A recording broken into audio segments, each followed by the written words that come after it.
everybody. Boy, did I get a lot of emails regarding lens blur in Photoshop that I showed last few weeks. And the comments basically are saying, oh, you mean I don't have to go out and buy an expensive lens to get that look? I could just use what's in software. Well, can we? We're going to do an experiment here, and that is I'm going to use 3 different lenses to compare the differences you get from an actual shoot of 1.8 versus the other ones to simulate that. Are we ready for this? Let's do it.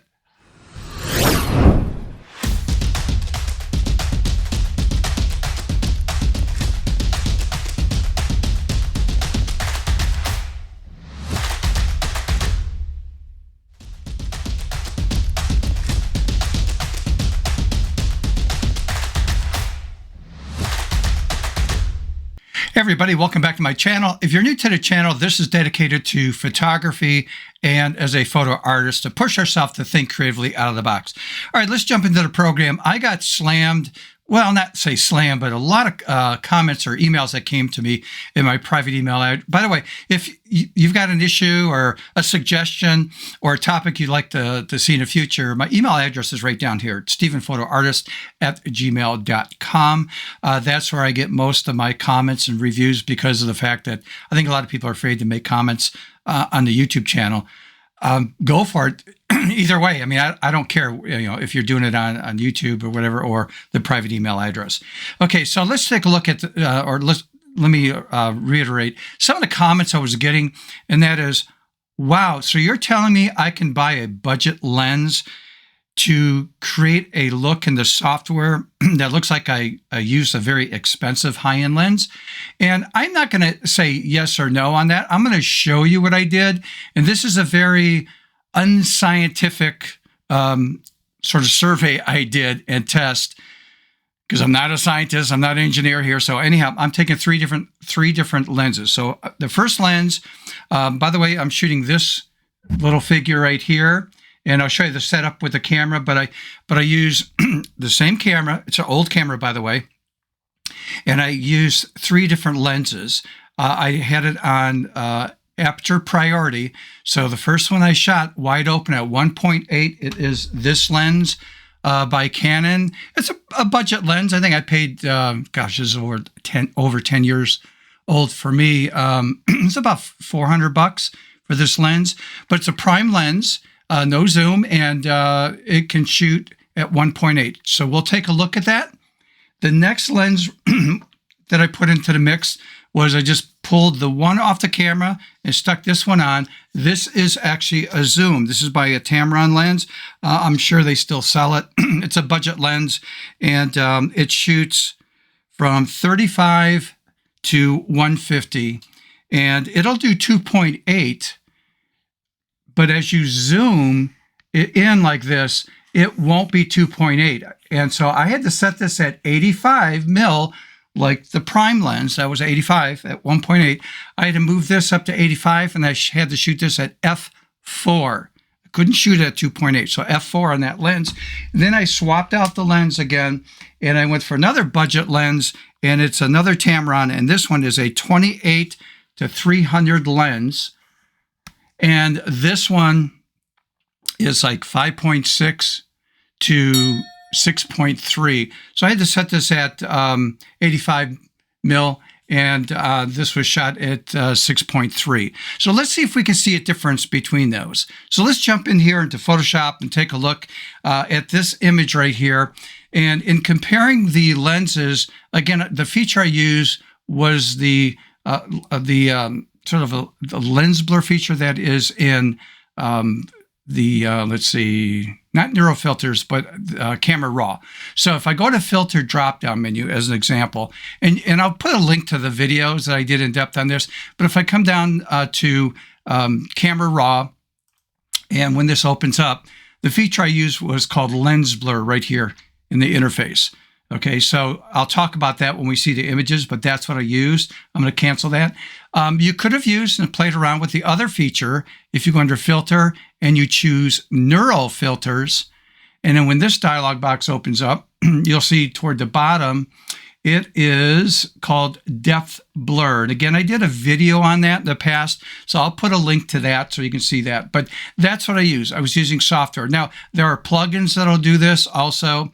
If anybody's using Luminar Neo, you know they have a portrait section that you could add a bokeh and blur and control that. So with AI and software, it's creating the illusion that we have a fast lens where we're shooting wide open.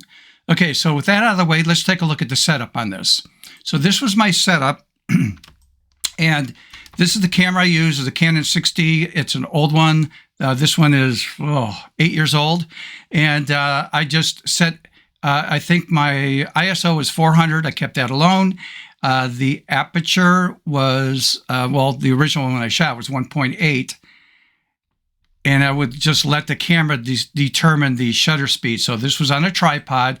I just had a LED light, no modification, no modifiers on it. I just wanted a harsh light, again, on this figure right here. And again, this is a small figure, but again, that was about 3 feet from the plant back there. And in the camera, I would say approximately 4 to 5 feet back.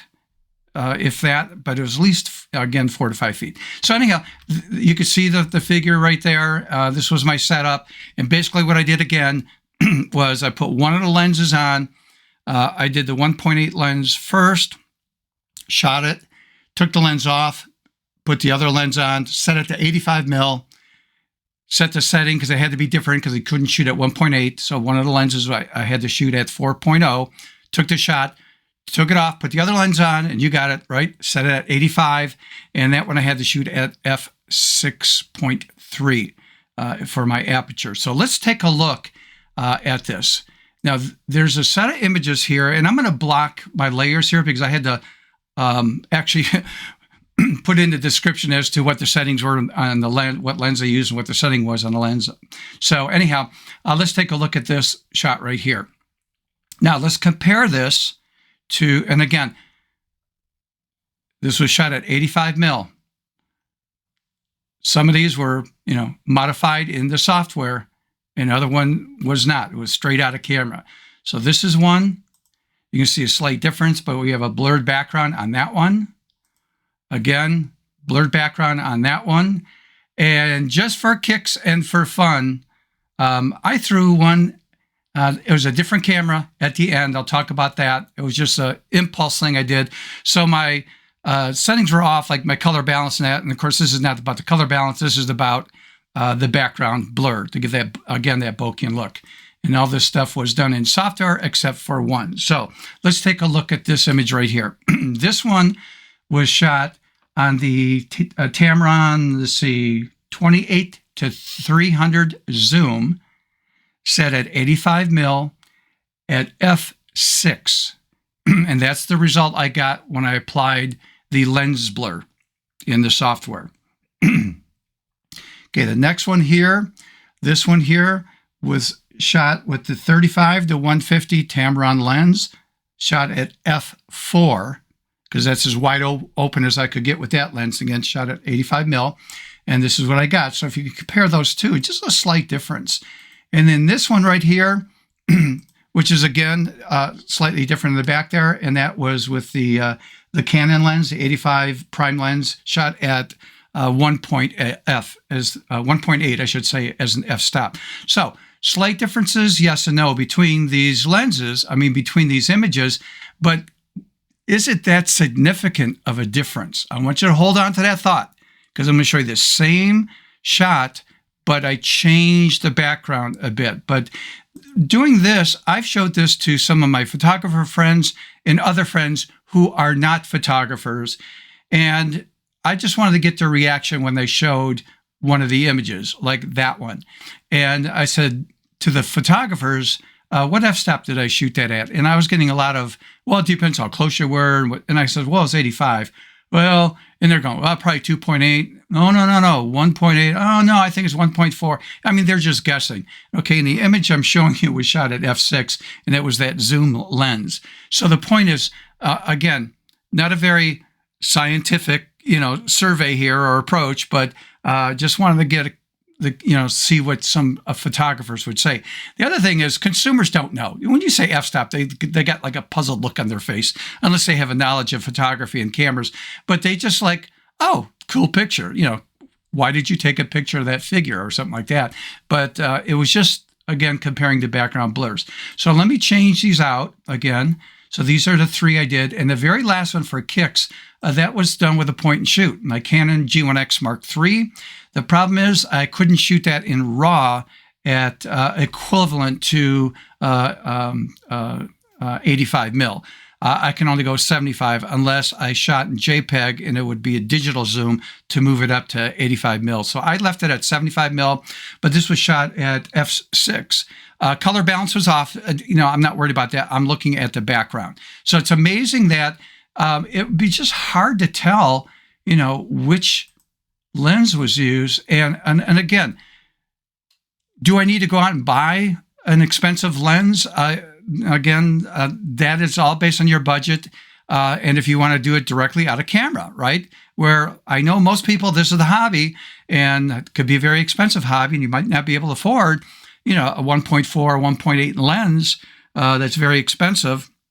But you can simulate this with software by using a budget lens. That's the whole point of this. Okay, so now let's take a look at a different set of images that were shot with the same lenses. I didn't do my point and shoot on this. I forgot to do it, but I changed the background a bit, and I strung some tiny little LED lights in the background. So this could be like Christmas lights, that kind of stuff. And what's interesting is, it's a blurred background. If you focus on the greens and stuff like that, we see the blurs like we did last time, but notice the bokeh effect with the lights. This was one shot. Switched out the lens, again, 85 mil, and a different f-stop. And notice that, again, this one versus this. Here, the very first one I was sharing with you, the lights in the back have a very soft edge to it. This one is less soft. It's, and then let's take a look at the next one after that. And look at how hard that is. So there is big visual difference. Maybe not so much between these two. Okay, it's very subtle with the softness and that, but it's a big deal when you compare to this one. Okay, so let's take a look at the images. This right here was shot again with the 28 to 300 at f6. Not a bad look, all right? And now this one, which is slightly different looking, but again, are people really going to notice that difference? Because you're not showing them the difference. You're just showing them the image by itself. That was with 35 to 150. And again, that was shot at f4. And then the very last one, again, this was the prime lens, the Canon 1.8 direct shot out of camera. So, no blur applied to that. So it does definitely have a stronger, different look than, say, this does. Okay, it's a matter of personal taste, in my opinion. But something with the optics, and again, I'm not a scientist, I'm not an engineer, I don't know this, but somebody says that when you're dealing with a prime lens, there's less elements inside, where a zoom lens has a lot of extra elements, glass in it, and that does affect the bokeh effect when you got lights in the background, any kind of headlights and tree lights or decorative lights. So again, my reaction to this is, yes, there is a difference. If you prefer to get it out of camera, go and spend the extra money to get a fast lens. But for the people that can't afford that, use a budget lens, and you can come up with a very similar look. And trust me, clients don't know the difference. Okay, even photographers are being fooled on this. Okay, you got to be a hard nose. And again, when you're a photographer analyzing all this kind of stuff, it gets to a point where casual people that look at images don't do that. Okay, so I'm staying neutral on it. If you can afford a better lens, hey, go get it. But if you can't, it's a budget lens. There you go. We never had stuff like this in the past, just a few years ago. Okay, so this is a big deal, and this will only get better, in my opinion, over time. Now, with this out of the way, let's take a look at another setup I did with budget lens and old camera. And again, very unscientific, results here, but let's take a look at it. Are we ready? Let's move on. Okay, let's talk about the setup on this. I use an old camera, Canon, and I used this Tamron lens, which is a budget lens. I forgot what I paid for this, but well under $1,000. I think it was like $700. I got it on sale or something, brand new from Tamron. And again, this is the one that goes from 28 mil to 300, and you cannot again shoot like wide open when you start zooming in like this. So I was at my favorite pub restaurant here in Michigan. If you're in the Michigan area, Southeast Michigan, if you're near Howell, where I live, get down at downtown Howell and try Karate's restaurant. It's an Italian restaurant bar. So I asked 3 of the gals that I know that work behind the bar if I can photograph them. And this was an experiment, and I got permission to do that. I got permission to use their first names. And so a little setup on this is sort of dark and moody in the bar. There is lights coming from camera right that's sort of got a yellowish tint to it a little bit. That's neon lights that are coming from the bar. And then on the far left is a huge window that looks outside. So you had a lot of natural light come in. So it was like mixed light, but really dark. So here's the setup. Shooting this could have been anywhere from 120 to 250, depending on where the person was standing. And I had to shoot this at f6.3. Are we ready for this? Because of low light, I had to shoot this at ISO 6000. That's right, ISO 6000 with a camera that's going on 8 years. In age. So, yeah, what is there? Digital noise? Yep. But guess what software does, right? So this is the shot. This is Amber. If you ever go there and you see somebody that looks like that, just say, hey, Steve sent you, or Steve sent me down, blah, blah, blah. And I know them really well. And she might slap you in the face for using my name. All right, not really. I'm just teasing. But the point is this, 6,000 ISO, had a little bit of digital noise in there, obviously, and shot at, let's see, f6.3. Again, I just threw it through the lens blur in Photoshop, and this is the result I got. A good, clean image. Here's the other one. This is Kate, did the same thing. Kate came up a little bit closer to me, and again, this was shot at f6.3. Was my f-stop, and again, that might have been about 120 mil. I'm not sure when I zoomed in how far that was, but the point again is 6,000 ISO, and I did the lens blur in the background, and this is the result I got. And then the very last one, she was sitting at the very far end, just got off work, sat there.